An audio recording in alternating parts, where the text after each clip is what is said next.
Hello friends, कैसे हैं आप सब। हाँ जी, क्या हाल चाल है जी आप लोगों के। आई होप सो सब बढ़िया होंगे। चलिए जी, तो अब आपका सर फाउंडेशन का पहला पेपर होने जा रहा है, that is law and BCR. Law का पेपर होने जा रहा है आपका परसों 10 दिसंबर को। वैसे अकाउंट्स का पेपर आज होना था, लेकिन भारत बंद की वजह से आज वाला पेपर पोस्टपोन हो गया और वो अब 13 को होगा। अब आई होप आप सर इकोनॉमिक्स का पेपर, इकोनॉमिक्स की तैयारी अब कर रहे होंगे, क्योंकि इकोनॉमिक्स के लिए अब आपका गैप नहीं है, सीधा आपके कॉन्जिक्यूटिव पेपर है, मैथ्स फिर अकाउंट्स फिर इकोनॉमिक्स। तो आई होप आप इकोनॉमिक्स की तैयारी अभी तक कर ही रहे होंगे। तो गाइज 6 बजे तक, आज शाम को 6 बजे तक इकोनॉमिक्स जितनी पढ़नी है पढ़ लो। उसके बाद आपको लॉ उठा लेनी है। अब आपको सर आज शाम को 6 बजे के बाद लॉ और बीसीआर की तैयारी शुरू करनी है। अब 1.5 दिन के अंदर अंदर, मोटा मोटा 1.5 ही दिन होता है, तो 1.5 दिन के अंदर अंदर हम लॉ और बीसीआर की तैयारी किस तरीके से करें सो दैट हम इस पेपर को अच्छे से पास कर ले और हमारे अच्छे मार्क्स आए। सर थोड़ा सा बच्चों का वीक एरिया रहता है लॉ का, क्योंकि कई सारे बच्चे इसमें मार्क्स स्कोर नहीं कर पाते, कुछ बच्चे सर इसमें रह भी जाते हैं। लेकिन मैं आपको एक तरीका बताऊंगा, एक स्ट्रैटेजी बताऊंगा, जिससे आप गारंटी इस पेपर में पास कर जाओगे। पास होने की गारंटी मैं आप लोगों की लेता हूं अगर आप ये स्ट्रैटेजी फॉलो करोगे। बाकी अगर आपकी तैयारी अच्छी, आप पहले से अच्छे से पढ़ते आ रहे हो, तो सर आप इसमें अच्छे नंबर भी लेकर आ सकते हो। ठीक है जी, आओ जी, तो सर स्टार्ट करते हैं। 8 दिसंबर जो कि आज का दिन है, आज आपको शाम को 6 बजे से लॉ बीसीआर की तैयारी शुरू करनी पड़ेगी। 5:30 से 6 बजे का टाइम मैंने रखा है सर, आप जिसमें get ready for study of law. 5:30 बजे तक आपको इकोनॉमिक्स जितनी पढ़नी है पढ़ लेना। 5:30 से 6 बजे का गैप देना, आधे घंटे का, उसमें आप लॉ और बीसीआर की तैयारी, मतलब प्रिपरेशन तैयारी, अपना सारा मटेरियल इकट्ठा कर लेना। मटेरियल में आपके पास जो भी आपका कॉन्सेप्ट रजिस्टर है वो कॉन्सेप्ट होने चाहिए आपके पास।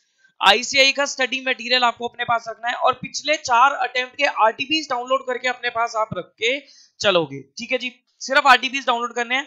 आईसीएआई का स्टडी मटेरियल जरूर होना चाहिए। और अगर आपने कोई कॉन्सेप्ट बना रखा है, कॉन्सेप्ट रजिस्टर बना रखा है, कोई शॉर्ट नोट्स बना रखा है, या किसी ऑथर की आप बुक रेफर कर रहे हो, तो वो बुक भी आप अपने पास रख के चल सकते हो। अदरवाइज सर आईसीआई का study material more than sufficient होता है, बेस्ट स्टडी मटेरियल होता है लॉ के पेपर के लिए।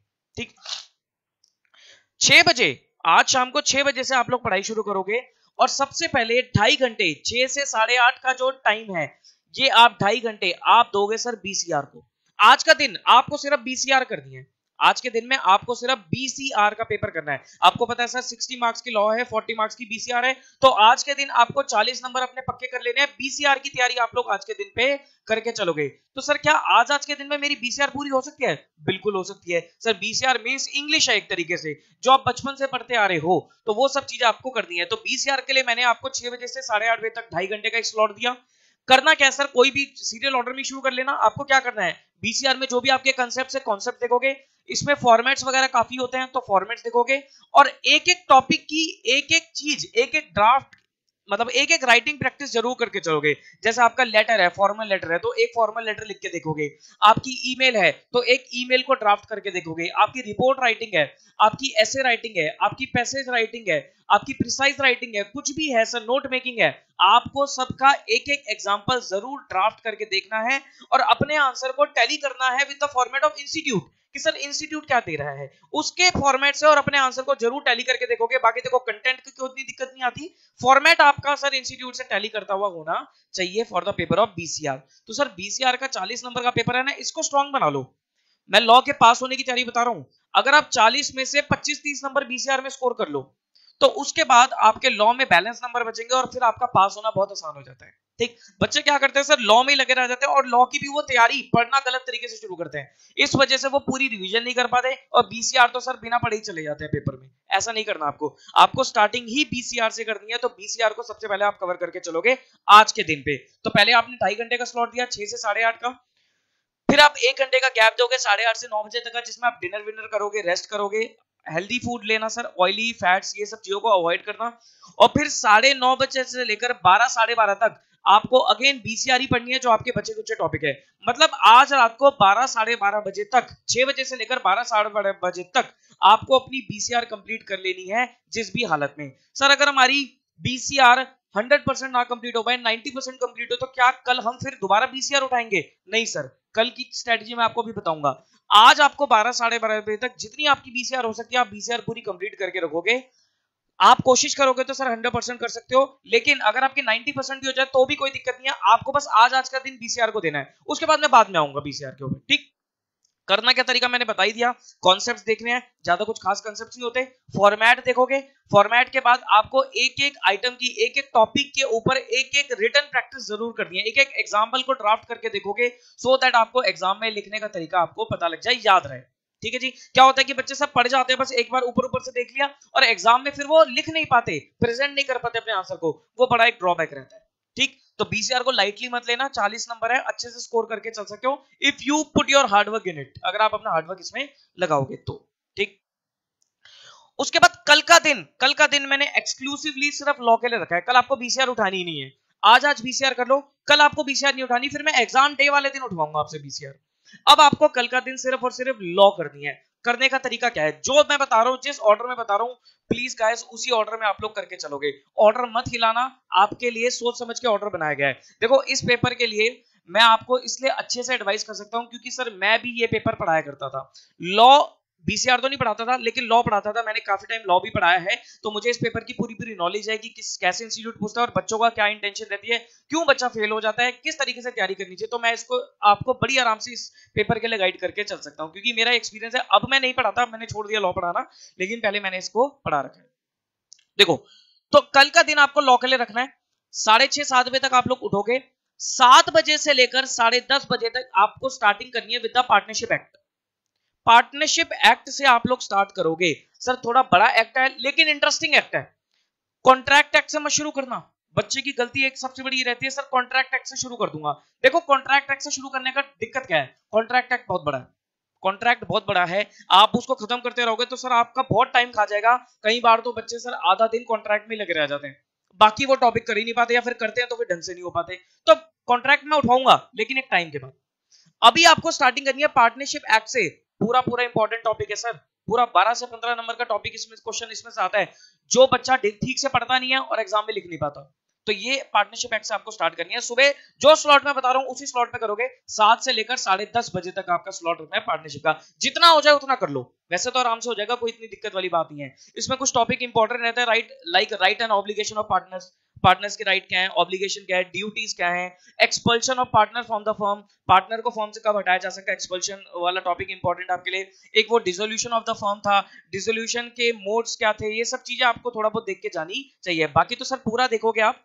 करने का लॉ का तरीका क्या है, लॉ के लिए आपने कुछ कॉन्सेप्ट्स जो अपने बना रखे हैं, अगर आपने कोई शॉर्ट नोट्स बना रखे हैं तो शॉर्ट नोट्स आपके काम आएंगे। अब मैं शुरुआत से बोलता हूं सर, लॉ के लिए आपको शॉर्ट नोट्स बनानी चाहिए, इवन इंटरमीडिएट में भी जाओगे तो थ्योरी पेपर के शॉर्ट नोट्स बनाने की हैबिट डालना, ये शॉर्ट नोट्स आपके एग्जाम डे पे काम आते हैं, यहाँ पर पूरा कंटेंट नहीं पढ़ा जाता।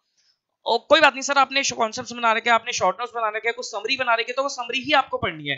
अगर नहीं बना रखी तो स्टडी मटेरियल में आपने पढ़ते समय जरूर कुछ ना कुछ चीजें मार्क कर रखी होंगी, तो उन चीजों पे आपको ध्यान देना, थोड़ा क्विक रिवीजन करना है, क्योंकि आपको इसके साथ साथ आईसीएआई के क्वेश्चंस भी देखने हैं कि सर आईसीएआई के स्टडी मटेरियल में कौन कौन से क्वेश्चंस है।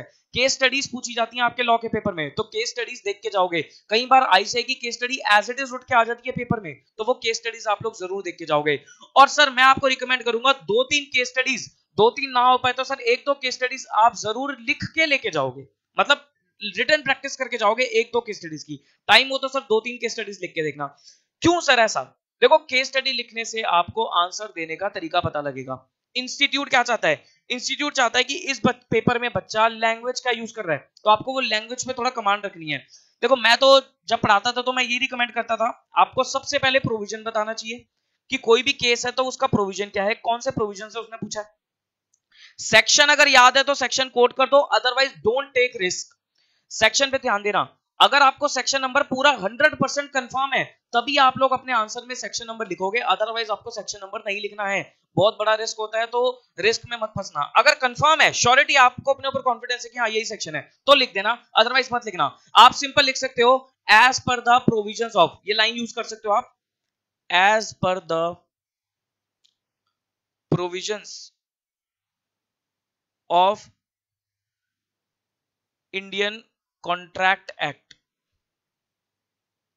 ठीक भाई, एक्ट का तो नाम आपको पता ही होगा सर, इंडियन कॉन्ट्रैक्ट है, पार्टनरशिप एक्ट है, एलएलपी एक्ट है, ये तो एक्ट का नाम पता है। एक्ट के साथ अगर आपको ईयर भी याद हो तो सर ईयर भी लिख सकते हो, जैसे इंडियन कॉन्ट्रैक्ट एक्ट 1872, अगर आपको ईयर याद है तो ईयर भी लिख सकते हो, नहीं याद है तो सर मत लिखना, ठीक। वैसे ईयर 4 एक्ट हैं तो 4 ईयर याद हो जाते हैं, उसमें कोई दिक्कत वाली बात नहीं है। हाँ, अगर सेक्शन याद है तो लिख देना as per the provision of section this, अगर सेक्शन नहीं आता तो सिंपल ये लिख सकते हो as per the provision of Indian contract act 1872, सिर्फ इतना भी लिखोगे तब भी कोई दिक्कत नहीं है। तो सेक्शन रिस्क होता है तभी कोट करना जब आपको श्योरिटी हो, ठीक। तो 2-3 केस स्टडीज आपको जरूर लिखनी है। सबसे पहले आपने प्रोविजन बताया, फिर उसके बाद आपने फैक्ट बता दिया कि आपके केस में क्या फैक्ट पूछा, तो उसको बोलते हैं फैक्ट ऑफ द केस। फिर उसके बाद आपने क्या करा, कंक्लूजन दे दिया कि सर आपका कंक्लूजन क्या कहता है, मतलब इन प्रोविजंस को इस फैक्ट्स में लगाने के बाद आपका क्या कंक्लूजन निकलता है। इस 3 पार्ट्स में आप अपने आंसर को डिवाइड कर सकते हो। पहले प्रोविजन, प्रोविजन में आप सेक्शन नंबर याद है तो सेक्शन नंबर लिखो, नहीं तो एक्ट का नाम लिखो as per the provision of this act. फिर फैक्ट ऑफ द केस, जो केस स्टडी पूछे उसके फैक्ट बता दिए, और एंड में आपने क्या दे दिया, कंक्लूजन दे दिया कि मेरा कंक्लूजन ये कहता है। तो ये आपकी एप्रोप्रिएट आंसर की ड्राफ्टिंग होती है जो आपको करनी चाहिए। तो ये आंसर आप 2-3 लिखोगे, 1-2 लिखोगे और उसको इंस्टीट्यूट की लैंग्वेज से मैच करोगे और देखोगे सर आपने क्या गलती कर रखी है। कई बार क्या होता है सर, कुछ कीवर्ड्स आपको लिखने पड़ते हैं, जैसे मैंने भी एक कीवर्ड यूज किया एक्सपल्शन, तो एक्सपल्शन को आप एक्सपल्शन नहीं लिखोगे, रिमूवल वर्ड नहीं लिख सकते, ठीक। तो आपको थोड़े अच्छे अच्छे वर्ड्स यूज करने पड़ेंगे। कंसीडरेशन, तो कंसीडरेशन को कंसीडरेशन नहीं लिखोगे, पेमेंट नहीं लिख सकते, ठीक। तो कुछ कीवर्ड्स हैं जो आपको यूज करने पड़ेंगे, याद रखने पड़ेंगे, ठीक है जी। तो थोड़ा सा इस तरीके से आप लोग पढ़ाई करके चलोगे, कीवर्ड्स पे ध्यान दोगे। तो सुबह 7 से 10:30 के बीच में आपने क्या करा, पार्टनरशिप एक्ट पढ़ा, ठीक। उसके बाद आप बीच में थोड़ा बहुत सर ब्रेकफास्ट जरूर कर लेना इसी एक्ट पढ़ते पढ़ते। उसके बाद 10:30 से 11:30 बजे तक 1 घंटे का आप लोग रिलैक्स करोगे। रिलैक्स में क्या करोगे सर, हेल्दी खाओगे और पावर नैप लोगे। 15-20 मिनट की पावर नैप जरूर लोगे, हेल्दी खाओगे और पावर नैप लोगे, ठीक। म्यूजिक सुनना, म्यूजिक सुन लेना, नहीं तो पावर नैप ले लो, थोड़ा माइंड रिलैक्स हो जाता है। उसके बाद आप 11:30 से 2:30 बजे तक का एक आउटपुट निकालोगे, 3 घंटे का आउटपुट निकालोगे, जिसमें आप करोगे sale of goods act. Sale of goods act, इसमें सर क्वेश्चन बनते हैं कि सेल का है और अपना हायर परचेज क्या होती है, और अप्रूवल वाली सेल क्या होती है, और एक मेरे ख्याल से वो आता था वैलिड टाइटल ट्रांसफर वाला एक टॉपिक आता था कि conditions for valid title transfer, ऐसा कुछ टॉपिक है। तो आप देख लेना, ज्यादा बड़ा एक्ट नहीं है, 1930 सेल ऑफ गुड्स एक्ट 1930, ये आप करके चलोगे। करने का वही तरीका है सर, शॉर्ट नोट्स, आईसीएआई की केस स्टडी, 1-2 आंसर, 2-3 आंसर जरूर ड्राफ्ट करके देखना। ड्राफ्टिंग बहुत इंपॉर्टेंट है। आंसर देखो, लॉ बच्चे को पता होता है, प्रोविजन बच्चे को याद है, लेकिन वो लिख नहीं पाता, इस वजह से मार्क्स करते हैं। तो आपको लिखने की आदत आनी है, लिखने की आदत डालनी है आपको, रिटन प्रैक्टिस आपको चाहिए, ठीक। तो 1-2 आंसर जरूर लिख के जाना, ठीक। फिर आप आधे घंटे का गैप लोगे, 2:30 से 3, फिर 3 बजे से 7 बजे तक, ये मैंने आपके लिए 4 घंटे का टाइम फिक्स किया है फॉर कॉन्ट्रैक्ट एक्ट।